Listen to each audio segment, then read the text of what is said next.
गजब बेइज्जती है यार। आप भी यही कहेंगे अगर आपने यूएन में जो योजना पटेल हैं, जो अधिकारी हैं भारत को जो रिप्रेजेंट करती हैं, उनको आपने सुना हो। आज इस पर भी चर्चा होगी। इसके अलावा सीसीएस की बैठक कल फिर होने वाली है, कुछ घंटों के अंतराल में दूसरी बार बैठक। साथ ही ये बात करेंगे कि क्या संभावित जो बड़ा होने वाला है कहा जा रहा है, उसमें क्या क्या संभावित है। इसके अलावा चीन की तरफ से भले ही ये कहा जाए कि हम जो है दोनों संयम बरतें, दोनों मुल्क ये करें, दोनों मुल्क वो करें, लेकिन क्या अंदर खाने से किसी तरह की कोई मदद की जा रही है और इसके अलावा क्या कुछ और स्पेसिफिक हो सकता है, इसे लेकर आज की ये पूरी चर्चा होने वाली है। तो नमस्कार, न्यूज़ 18 के डिजिटल प्लेटफॉर्म पर आपका स्वागत है। आपके साथ मैं हूं ललित प्रजापति और चीज़ों को बेहतरीन तरीके से, अच्छे तरीके से समझने के लिए और डिकोड करने के लिए हमारे साथ अंकुर सर भी हैं, उनका भी बहुत बहुत स्वागत। और अब चर्चा के सिलसिले को आगे बढ़ाते हैं।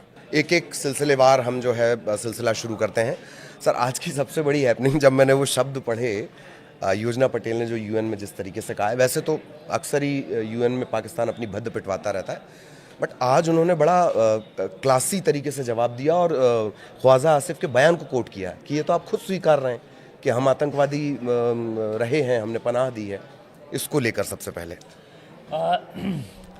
देखिए, ख्वाजा आसिफ जो वहाँ के विदेश मंत्री हैं, उन्होंने जो बयान दिया, आ, वो एक डिफेंस मिनिस्टर, सॉरी, हाँ वो एक ऐसा हैरान कर देने वाला बयान था कि हर कोई चकित है। मतलब जी। जैसे कह रहे थे कि अपना जुर्म खुद कबूल करना कि हमने जुर्म किया है। उन्होंने कहा है कि जो स्काई न्यूज़ को इंटरव्यू दिया, उसमें कहा कि ये डर्टी वर्क्स, गंदे काम, ये जी। गंदे काम हम कर चुके और ये हमने किए थे, अब हम नहीं करते ये गंदे हाँ काम। मतलब ये कह रहे हैं कि गंदे काम करते थे। अब सोचिए कि दुनिया का कोई भी मुल्क हो, चाहे उसमें अमेरिका हो, यूरोप हो, इंडिया हो, वहाँ का कोई डिफेंस मिनिस्टर कहे कि हाँ, हम टेररिस्टों को ट्रेनिंग देते थे, फिर उन्हें कहते थे जाके हमला करो, और ये गंदे काम थे, ये गंदे काम हम करते थे।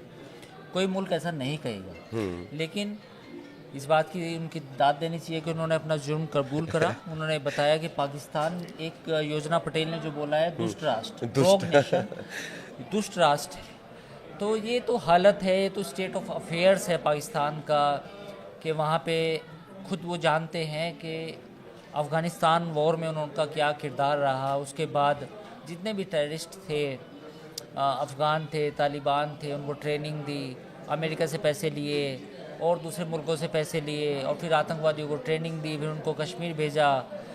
बिल क्लिंटन से पैसे लेके आतंकवादियों को ट्रेनिंग देते थे, फिर वो कश्मीर आ जाते थे, और फिर करगिल में भेजे अपने सैनिकों के साथ। तो ये पूरा पाकिस्तान का असली चेहरा ये है। जिन लोगों को लगता है कि नहीं, पाकिस्तान सुधर गया है, वही पॉलिसी 77 साल में, 1947 में, 14 मई 1947 में जब पाकिस्तान का जन्म हुआ, उस जन्म के बाद ये मुल्क इसी में लगा हुआ है कि कैसे इंडिया के साथ एक कॉन्फ्लिक्ट 24 घंटे रहे। 365 के 65 दिन इंडिया के साथ कॉन्फ्लिक्ट में रहना है, चाहे वो कश्मीर है, चाहे वो मुंबई अटैक है, चाहे वो पठानकोट है। एक बिल्कुल एक कन्फ्रंटेशन। लगभग कई बार ऐसा लगता है कि जो हालात इजराइल के हैं हमास के साथ, या जो भी आतंकी हैं वहाँ के, वही सेम सिचुएशन हमारे साथ भी है, इंडिया में भी।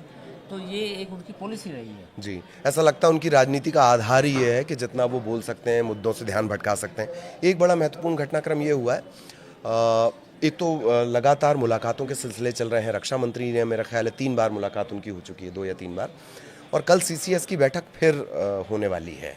इससे लेकर क्या लग रहा है?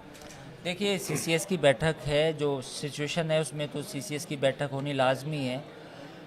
कल आर्मी चीफ मिले थे डिफेंस मिनिस्टर राजनाथ सिंह से, उससे पहले सीसीएस की एक मीटिंग और हो चुकी है। उसके बाद जो भी तैयारी चल रही है वो सब मीडिया में कोट हो रही है। लेकिन मेरा मानना ये है कि इंडिया को सोच समझ के, सारी चीज़ों को समझ के प्लान बनाना चाहिए। पाकिस्तान का जो पानी रोकने का फ़ैसला है, उसको कैसे इम्प्लीमेंट करना है, उसके बारे में सोचना चाहिए। दूसरा, आजकल का जो वॉरफेयर है वो काफ़ी एडवांस है।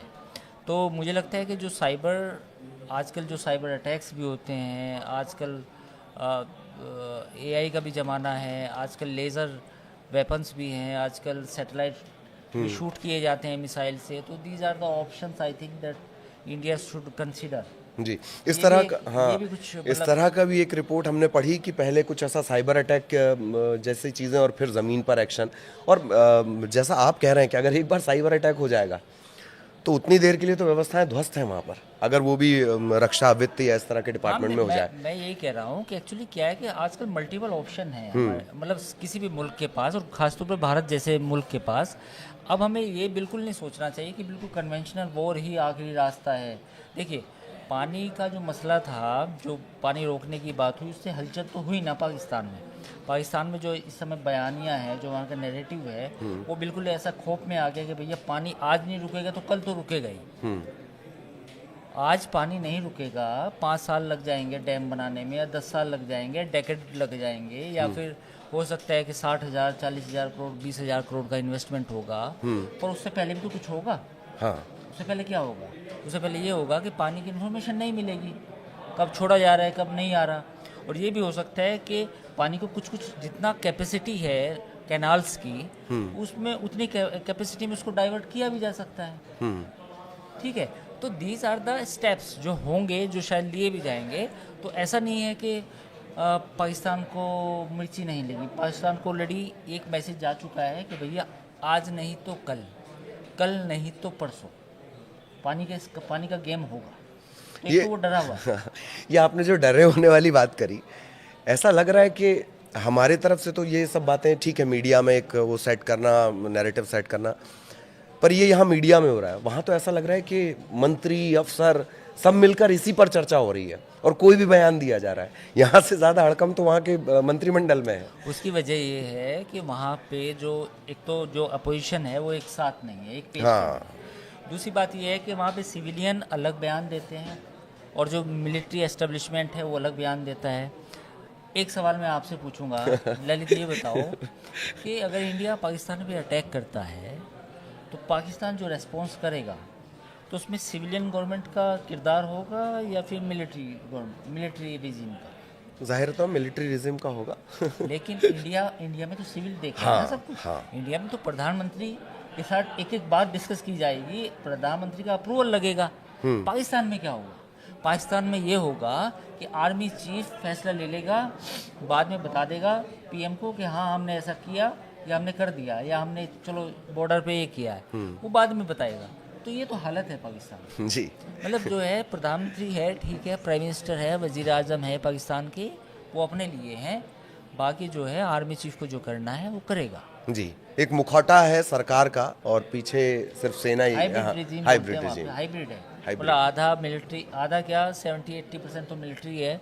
बाकी शहबाज शरीफ को दिखाने के लिए किसी डिप्लोमेट से मिलवाना है, हाँ। को बाहर के मुल्क का कोई वजीर आजम आ गया उससे मिलवाना है, तो फिर वो सिविलियन दिखाते हैं जी, कि जी। ये प्राइम मिनिस्टर। कल आपने एक बात कही थी कि चाइना के लिए बहुत आसान नहीं है बिल्कुल एक तरफा कोई चीज़ बोल देना, बहुत सोच समझकर वो सारे फैसले लेगा, या कम से कम दिखाने के लिए तो वो बिल्कुल बैलेंस बनने की कोशिश करेगा।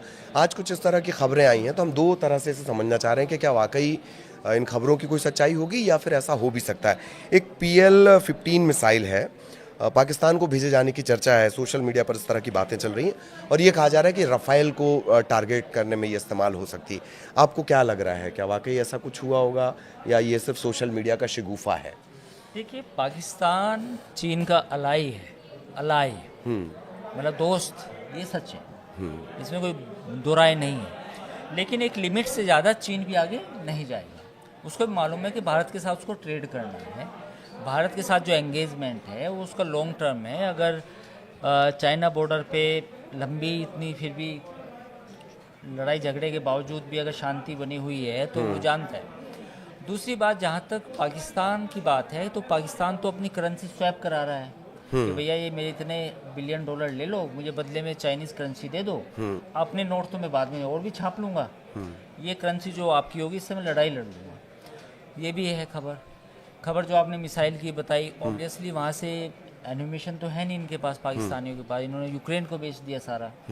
तो ये तो है कि चाइना सपोर्ट करेगा, पर वो कितना करेगा, एक लिमिट से ज़्यादा करेगा, क्या वो सोफिस्टिकेटेड वेपन देगा, ये कि बड़ा एक क्वेश्चन है। मुझे लगता है इतना आसान नहीं है, क्योंकि चाइना जो वेपन देगा तो उसका पता इंडिया को भी चलेगा, उसका पता पूरे रीजन को भी चलेगा। इंडिया ब्रिक्स में भी है, इंडिया के साथ बायलैटरल ट्रेड भी है, मोर देन $100 बिलियन, तो सारी तमाम चीज़ें हैं। और अगर चीन इस तरह से खुल के सपोर्ट करेगा तो भारत के पास भी ऑप्शन है कि वो रशिया या अमेरिका से सपोर्ट ले। जी जी। और अब एक लास्ट क्वेश्चन, सोशल मीडिया पर मैंने पढ़ा कि वो जो बॉर्डर एरिया है सोशल मीडिया ज़्यादा पड़ता है। दरअसल स्क्रॉलिंग करते करते खबरों के जो नोटिफिकेशंस हैं उसके चलते ये कहा जा रहा है कि भाई बंकरों की सफाई शुरू हो गई है। तो लोग डायलॉग में इस तरह की बातें कर रहे हैं कि बंकर हो रहे हैं साफ, पाकिस्तान होगा हाफ, इस तरह की बातें कही जा रही हैं। ये तय है, हमने रिपोर्ट दिखाई हैं कि बंकरों की वहाँ पर सफाई हो रही है, कठुआ या बॉर्डर एरिया, इसे कैसे देखेंगे? देखिए, बंकर की सफाई तो ऑब्वियसली मतलब जब एस्केलेशन हुआ है तो हालात तो कुछ ऐसे ही हैं।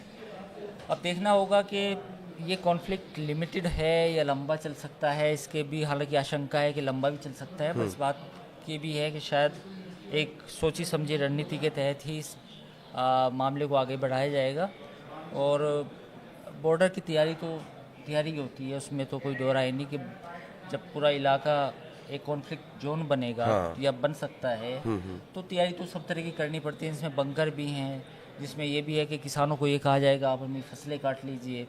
इसमें ये भी है कि 2-3 महीने का राशन जो बॉर्डर वाले इलाके हैं जहाँ पे शेलिंग हो सकती है, हैवी शेलिंग, तो उनको भी कहा जा सकता है कि आप अपना राशन रख लीजिए। ठीक, तो आज की इस चर्चा को यहीं रोकेंगे। आप अगर कुछ और बेहतर देखना चाहते हैं, कोई सुझाव आपके पास है, आलोचना है, तो वो आप हमें कमेंट के ज़रिए बता सकते हैं। हम दोनों को फ़िलहाल इजाज़त दीजिए। नमस्कार।